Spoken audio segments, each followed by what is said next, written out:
हे what's up guys, welcome back once again. साल है 2003 का। जगह है इराक। यह वह जिल्लत भरा दौर है जब इराक में अमकी हुकूमत ने सद्दाम हुसैन की सरकार को ध्वस्त कर दिया, जिसके चलते पूरे इराक में लाशों का ढेर बन गया। हर तरफ लोगों की चीखें थी और जगह जगह पर युद्ध के अवशेष नजर आ रहे हैं, जिनसे मुंह फेरना इतना भी आसान नहीं है।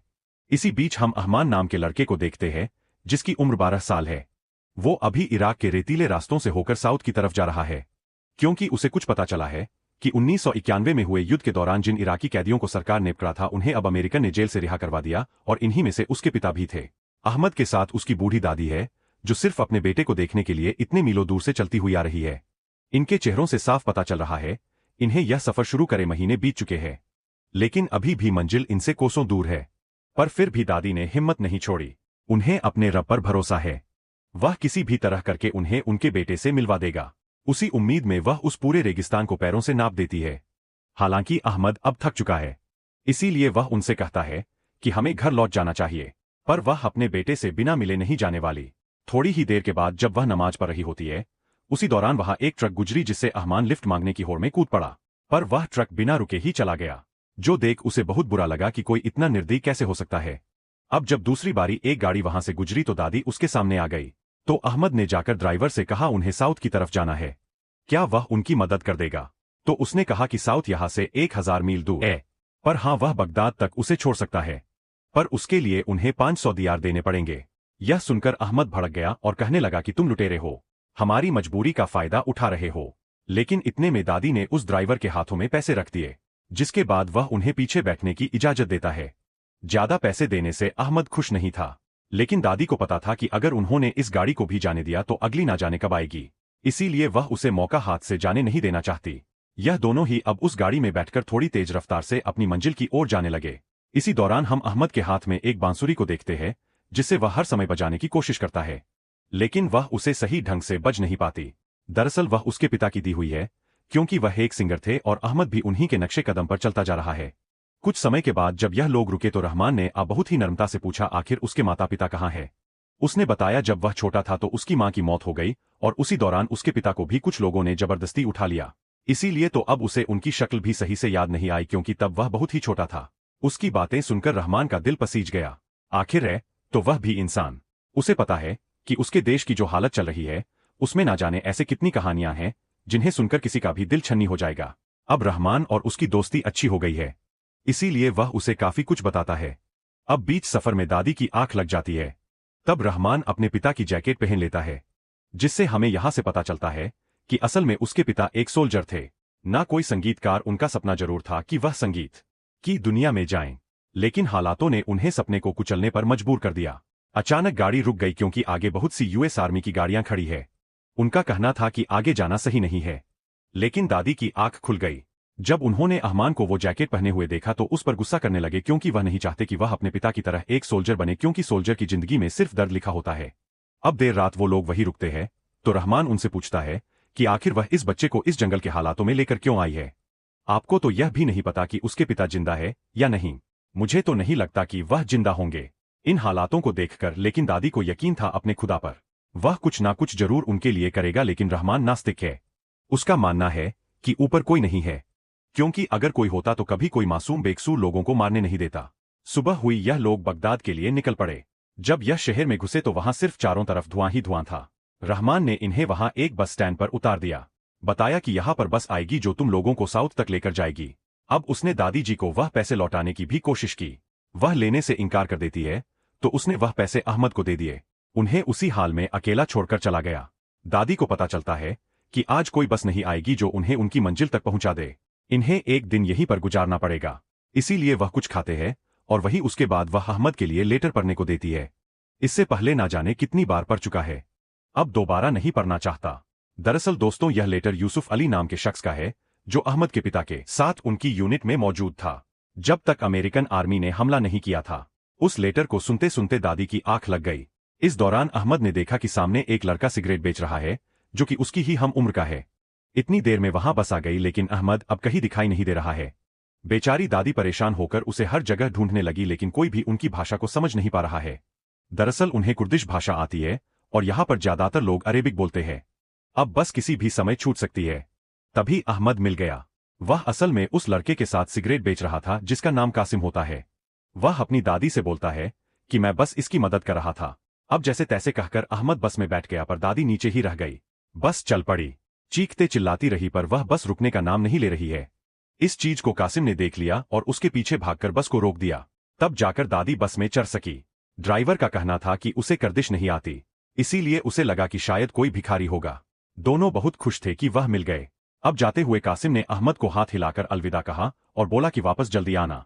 यह शब्द सिर्फ कुछ ही मिनटों की दोस्ती से बने थे, पर दोनों को देखकर ऐसा लग रहा है मानो कितने बरसों से दोनों एक दूसरे को जानते हैं। अब बस साउथ की तरफ बढ़ने लगी। उन्हीं कच्चे रेतीले रास्तों के बीच से होते हुए अभी सफर बहुत लंबा है। इन रास्तों पर सिर्फ इराकी लोगों की गाड़ियां चल रही है और हर जगह सिर्फ अमेरिकन आर्मी खड़ी है जो लोगों के सामानों की तलाशी में जुटी है। देश किसी और का लोग वहां के, लेकिन तलाशी और फिक्र अमेरिका को हो रही है। ना जाने किस तरह का फार्मूला है यह जो अमेरिकन गवर्नमेंट सालों से सॉल्व करने लगी है। उसमें कुछ गड़बड़ आ गई। खैर सुबह हुई, बस एक जगह फ्रेश होने के लिए चला गया। जब तक वापस आया तो बस चलने को तैयार नहीं थी, इसीलिए आते ही वह सो गया। और जैसे ही यह लोग साउथ में मौजूद नर्स एरिया शहर के बॉर्डर पर पहुंचते हैं, ड्राइवर ने बस को रोक दिया। कहा कि इसके आगे बहुत खतरा है, इसीलिए उन सभी को यही रुकना होगा। सभी उस पर बहुत चिल्लाए, लेकिन उनके पास अब पैदल चलने के अलावा कोई रास्ता नहीं था। सब उतर गए, लेकिन दादी को दिशा का कोई अंदाजा नहीं था उन्हें किस तरफ जाना है, इसीलिए उन्होंने बस से उतरे हुए यात्रियों से पीछे जाने लगी। लेकिन बीच रास्ते में ही ढेरों गोलियों की गूंज ने अहमद को झकझोल कर रख दिया। इसी अफरातफरी में वह लोग उन लोगों से अलग हो गए।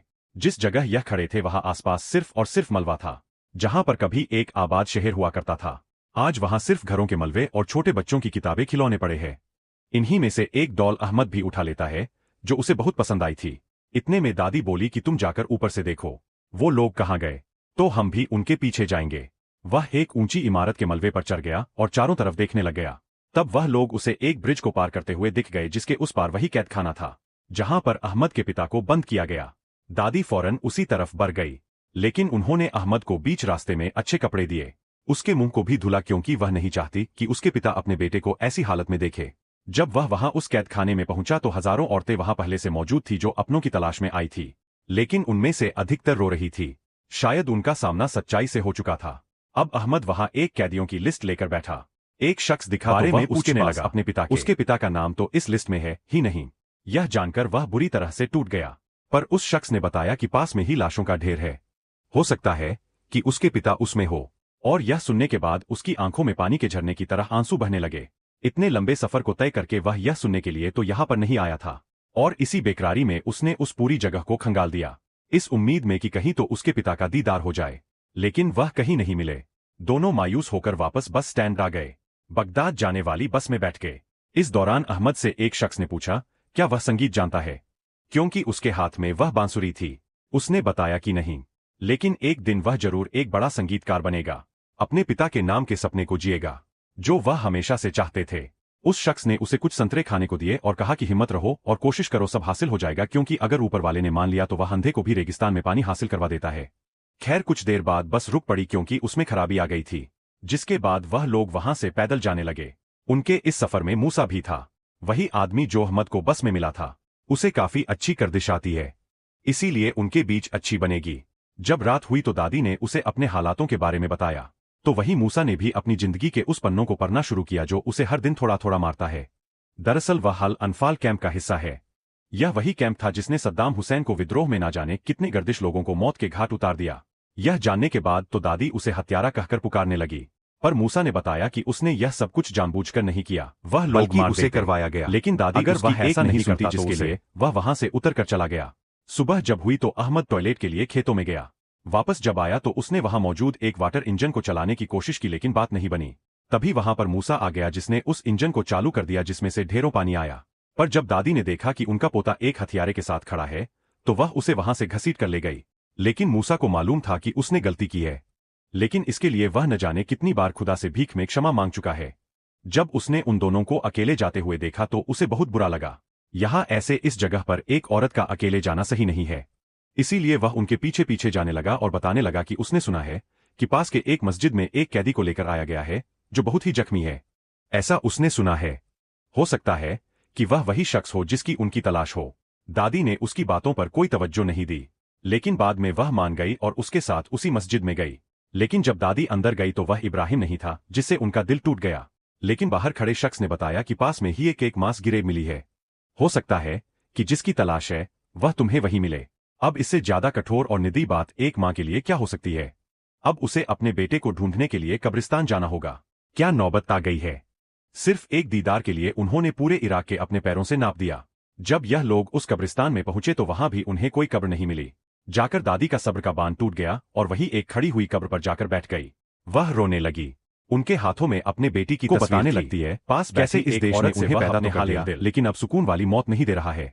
न जाने और क्या क्या देखना पड़ेगा उन्हें अपनी जिंदगी में। यही असली परिभाषा है एक जंग की। अमेरिकन आर्मी की एक जिद ने ना जाने कितने घरों के चिरागों को बुझा दिया और उस कब्रिस्तान में हर कोई किसी अपने को ढूंढ रहा है। किसी का बेटा था तो किसी का पति, कुछ तो ऐसे भी लोग थे जो सिर्फ कंकाल पाकर ही खुश थे। कम से कम उन्हें उस शख्स को छूने को तो नसीब हो गया। मूसा अब उनसे अलविदा लेता है। उन्हें अब आगे का सफर अकेले तय करना पड़ेगा। अब तो दादी ने उसे माफ भी कर दिया, लेकिन अहमद मूसा को छोड़ नहीं पा रहा है। तब उसने कहा कि अगर उससे मिलना है तो वह मस्जिद आ जाए, वही मिलेगा वह। और हाँ, वह वादा करता है वह उसे एक दिन बेबी लॉन गार्डन लेकर जरूर जाएगा जहां जाना अहमद का सपना है। दोनों फिर से बगदाद लौट आए। जब इन्होंने जमीन पर कदम रखा तो देखा कि वहां की भीड़ इकट्ठा है। पास जाकर पता चला कि एक मास ग्रेव मिली है जहां हजारों लाशें दफन हैं, जिसमें से कुछ कंकाल भी निकल रहे हैं। ऐसे ही एक कंकाल के पास जाकर अहमद बैठ गया और अपने हाथों से उसके सर को नापने लगा। कहीं यह उसके पिता तो नहीं है। यह दृश्य एक भयानक सपने जैसा है जिसे कोई आंखें खोलकर भी नहीं देखना चाहता। जब वह कुछ दूरी पर पहुंचा तो देखा कि उसकी दादी एक कंकाल के पास बैठकर रो रही है। अहमद फौरन पास गया, उनसे कहा कि यह उसके पिता नहीं है, क्योंकि उस कंकाल पर जो टैग लगा है उस पर उमर लिखा है। यह जानने पर दादी उड़ गई और फिर से अपने सफर को शुरू कर दिया। अब उन्हें एक और मास ग्रेव की खबर मिली। दरअसल यह मास ग्रेव उन सोल्जर या फिर लोगों का थे जिन्होंने या तो सद्दाम हुसैन के खिलाफ जंग लड़ी थी। अमेरिकन आर्मी के खिलाफ इन लोगों की संख्या इतनी ज्यादा थी, इन्हें सही से दफन करने की भी जगह नहीं मिली। इसीलिए इन्हें एक बड़े से गड्ढे में एक साथ डालकर ऊपर से मिट्टी डाल दिया गया। और ऐसे मास ग्रेव पूरे इराक में ना जाने कितने मौजूद है। दादी पोते ने फिर से गाड़ी में बैठकर तलाश को जारी रखा, पर एक मोड़ आया जब अहमद को महसूस हुआ शायद उसकी दादी को ठंड लग रही है। लेकिन अभी तो बेहद गर्मी है, तापमान अच्छा है। उसने उन्हें पुकारा ताकि पता लगा सके कि उन्हें क्या हुआ है। लेकिन दोस्तों, दादी ने अपनी आंखें हमेशा के लिए बंद कर ली थी। अहमद को इस सच से रूबरू होने में ज्यादा समय नहीं लगा। वह भले ही उम्र में छोटा है, पर जिन हालातों से वह गुजरा है उसे अगर किसी उम्र दराज ने भी देख लिया तो वह खत्म हो जाएगा। अहमद अब एकदम अकेला पड़ चुका है। कोई नहीं, उसके इस दुनिया में बाप को देखना एक ख्वाब है उसके लिए, क्योंकि उसने कभी अपने होशो हवास में देखा ही नहीं उन्हें। और रही दादी जिनकी मौत सिर्फ अपने पोतों को उसके पिता से मिलवाने में चली गई, तो कुछ इस तरह से थी इस 12 साल की लड़के अहमद की कहानी, जिसके पास सिर्फ अब उसका अकेलापन और उसके पिता की दी हुई वह बांसुरी है जिसे बजाते हुए वो इस मुश्किल घड़ी को पार करने की कोशिश कर रहा है।